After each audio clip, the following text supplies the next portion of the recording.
when a platform like Skypiom integrates into an HR environment such as 300 people, what are the core data points that need to flow correctly? I think it's imperative to mention that integration into an HR system is not a requirement.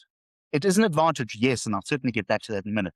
But yeah, a lot of organizations, a lot of our customers run non-integrated, at least from the onset. They may integrate at a later stage.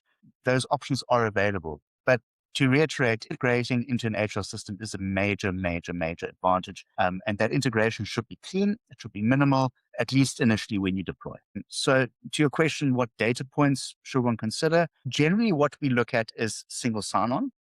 That all depends on the architecture of the customer, what they're deploying. And then from an HR system perspective, ordinarily, we want to ship employee master data out, which then allows our platform to automatically create accounts that are populated, ready to go for the user. Single sign-on exists. It's literally click button and you're ready. Once the learner has completed their training intervention, we then ship the training transactions back to the HR platform of choice. So that's very top line.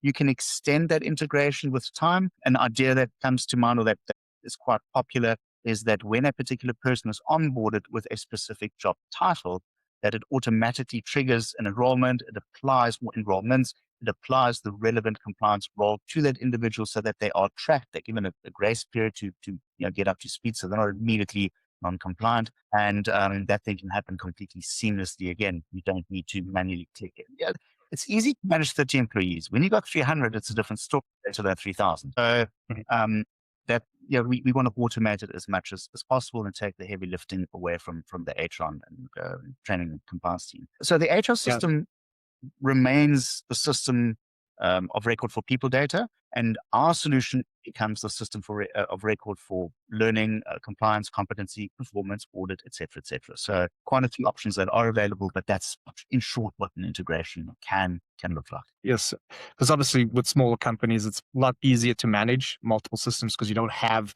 that many employees that need to be loaded and information need to be maintained. But once we get into the upper hundreds, the thousands, integration becomes a little bit more than just a nice to have.